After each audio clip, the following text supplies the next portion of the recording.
With the most recent chapter, 1017, we got some new information.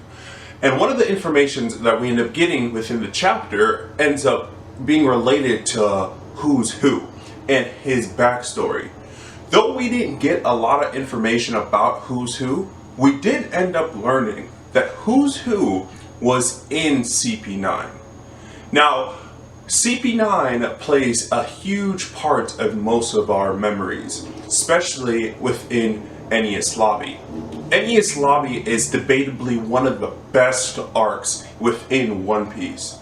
So, I started thinking, what if Who's Who was in Enies Lobby and helped the rest of CP9 fight the Straw Hats?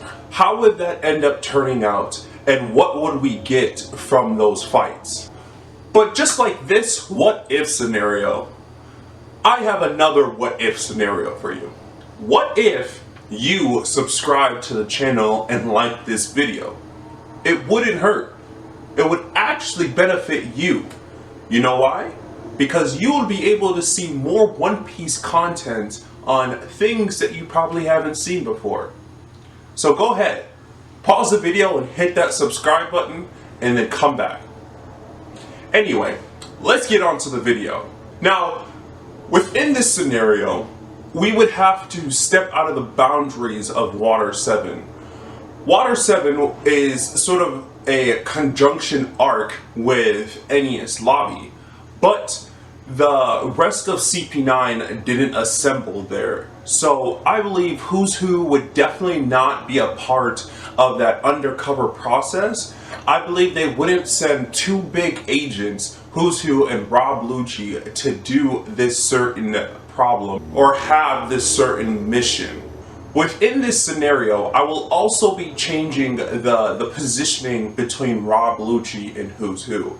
So in this situation, if Who's Who was in Water 7 being transported to Enies Lobby, how would that differ between him and Rob Lucci? As we know, Rob Lucci accommodated or actually listened to Nico Robin's requests. But would that be the same thing with Who's Who? As well as in the Puffing Tom, he didn't really do much and didn't really react with Sanji doing his little small raid, and with Usopp and with Frankie. During this whole entire process, I'm wondering if Who's Who would have done something different. Would he actually be the one to take care of Sanji, take care of Sogeking, and take care of Frankie? Would he be the one to actually just, instead of sitting down and doing nothing, to be more active?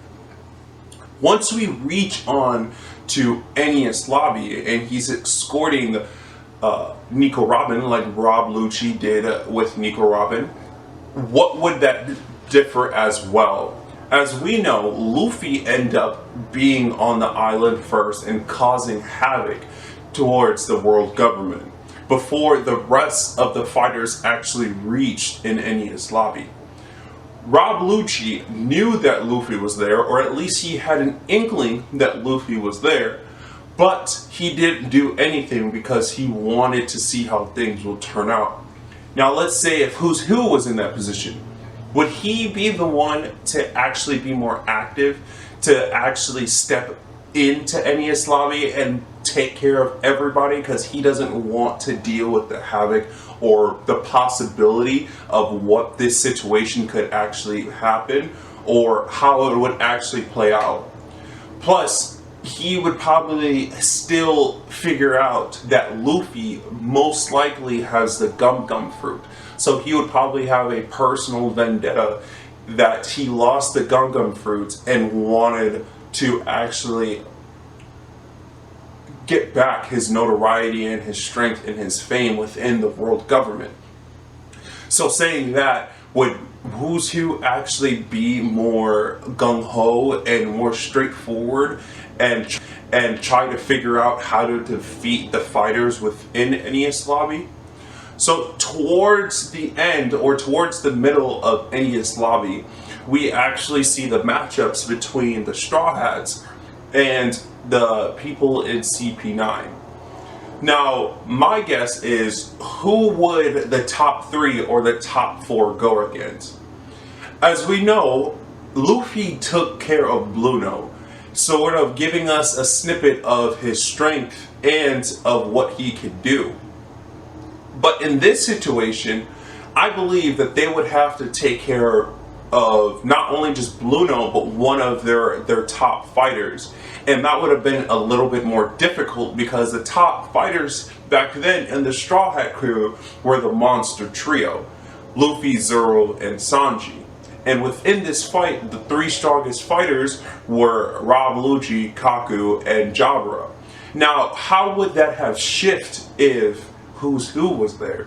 They would have to actually take care of either Jabra or Kaku right away. And it would most likely have to be Jabra. The reason why I'm saying this is because Kaku was actually in Water 7 and actually had a little clash with Zoro, that somebody would have to take care of Kaku within this fight. Now, what would that say about Who's Who and Rob Lucci? Well, for me, after what we've been learning of prehistoric zone type users, they're portrayed to be a lot stronger than your average zone user. So I believe that Who's Who would be slightly stronger in battle power and in strength than Rob Lucci, meaning that Who's Who would most likely have to fight Luffy. Rob Lucci would have to fight Zoro, and Sanji would probably have to fight Kaku, which would sort of shift the balance and shift the fights in a weird way. But it would make a lot more sense that it would be aligned that way. And there would be no possible way that anybody else in the Straw Hat crew could fight any of the top 4 fighters within CP9.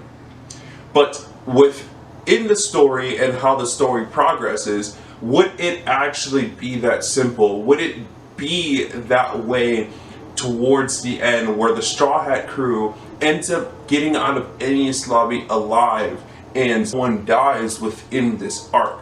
Now, with Who's Who on the table and Rob Lucci, would there be a higher death count to the Alliance crew? I believe so, and I believe that most of the Straw Hats would end up coming out of this fight with a fatal wound. With that said, how would that turn out towards after Enies Lobby or post Enies Lobby arc? But would they have escaped like they did in the actual story? I don't really think so. Like I said, there would have been a lot of more fatalities within the fight, and the Straw Hats would probably end up having a fatal wound, or some of them would have fatal wounds, and it would probably affect how they fight or affect them in the future.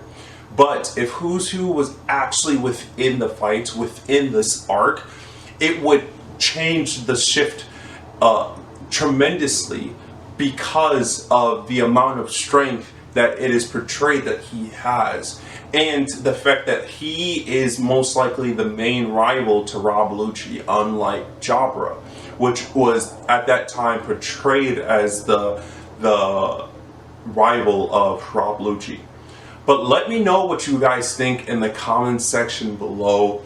It would really help me out if you like and subscribe to the channel. I would really appreciate it if you guys help me out liking and subscribing. I will catch you guys in the next One Piece video.